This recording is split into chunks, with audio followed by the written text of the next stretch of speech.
So winter is on its way and we're getting our first big freeze tonight. It's supposed to get down to like 29, and so the sunflowers would be toast. I'm gonna harvest the last of them as well as the remainder of our celosia in order to dry it so we can use it for building winter wreaths throughout the winter. So this video is really gonna highlight on kind of flipping from summer to winter. So in our backyard flower farm, we have 3 different zones. All 3 zones are about 14 feet by 20 feet, and we do them in a rotation for our flowers. 2 of them have tunnels, and 1 is just kind of out in the open. And the plan for this winter is to put an entire zone into poppies outside, an entire zone of poppies inside an unheated tunnel, and then our 3rd tunnel, the one I'm standing in now, that doesn't have plastic on it yet, will be covered in plastic and have a temperature controlled heater and vent inside this tunnel space. This is going to be for our ranunculus, anemones, and tulips. So they're all going to be completely vented and temperature controlled in this nice cozy tunnel all winter long. And the goal is to get flowers by Valentine's Day. So I'll show a little bit about that process, but really the main thing I want to show is I'm getting the rest of the flowers out. We're mending the soil all within a weekend and getting the poppies into the ground to get ready for winter.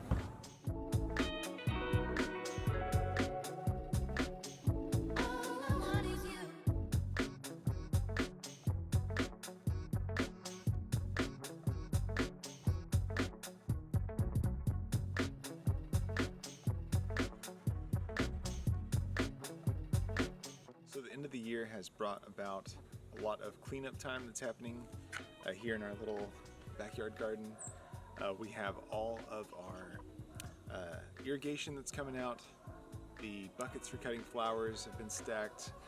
The trellising has been rolled up and put into a bucket. The shade cloth has been put away. Both the tunnels here in the backyard are getting new plastic on them, kind of redesigning them in a way to get more ventilation. And the next thing we're kind of focused on right now is the soil. So I'll show you a little bit just kind of how I've organized some things. We're using a broad fork to break the soil loose. We got a soil test, and so I've amended the soil. Mostly just lime and nitrogen is what I was needing. Just kind of give it a boost after growing flowers all summer. One of these plots is going to rest in the tunnel that I'm in right now. So I put down nutrients, I've broad forked the area, I'm going to cover it with a mulch, and then I'm going to put crates of flowers in here. The whole thing is going to be heated and ventilated, all automatically, and the crates will start producing ranunculus, anemones, daffodils, and tulips really early in the season. So that's kind of a test for me this year. I have not done that before. And then as those crates wrap up, I can pull them out, replace them with other crates that will keep blooming. This will just be completely full of flowers, and then I can reuse that soil medium for other flowers later in the year. The other tunnel next to me is the one that will be passively heated, so there won't be any additional heat. It'll just be the plastic that helps heat it from the sun.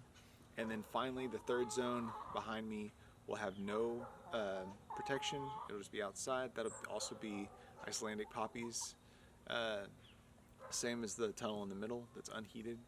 And so the goal is to have some poppies start off the year really early, and then some poppies that would kind of finish up late spring.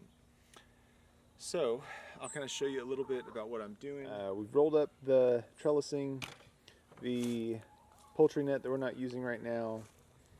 Any irrigation has been pulled out, and then I have started to disconnect all the drip, and then that's all. I just stack it against the fence. You can see it right there, and it lasts. That's a fine place to put it for the winter. And then I'm not rolling it up, which might cause kinks in it, but I've gotten all the water out of it so it doesn't freeze or anything like that. So I mentioned doing the crates, and I'm going to show you what I'm doing here. This is what some daffodils are in. And I'm doing the same thing for ranunculus and our anemones. And so the goal is really just to have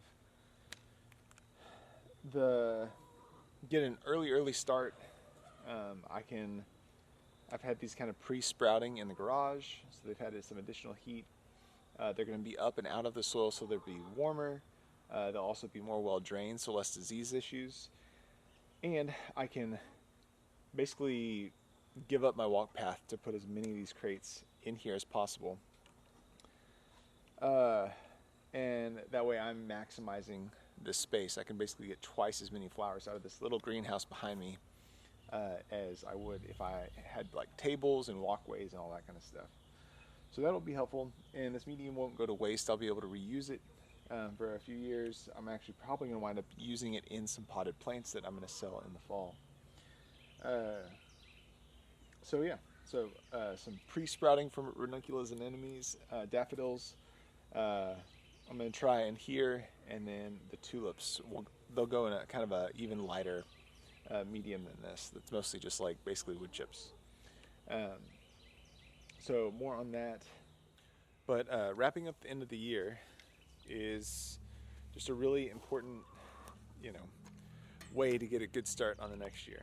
So we put all the tools away, clean them off. Those are stacked on the other side of the shed. The shade cloth is in its own tubs.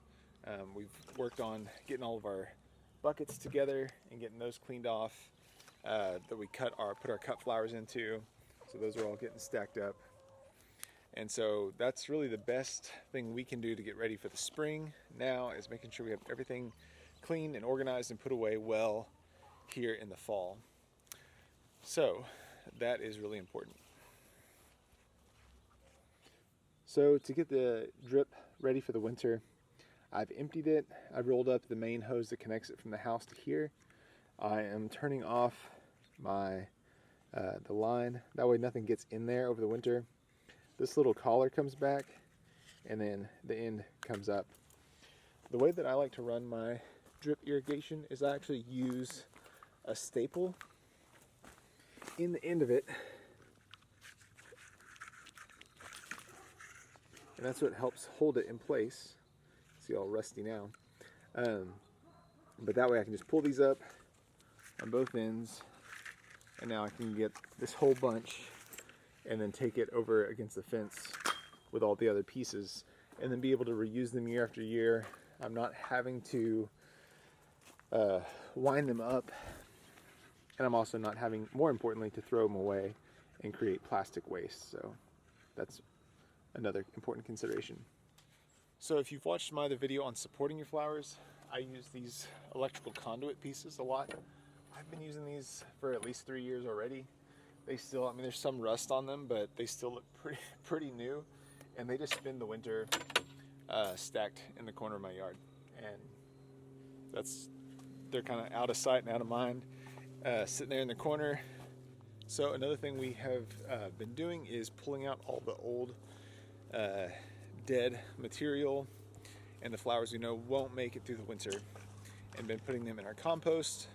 And we have an active compost that we're turning regularly, and then also kind of a inactive compost that we're just kind of heaping stuff up and letting it rot for a number of years.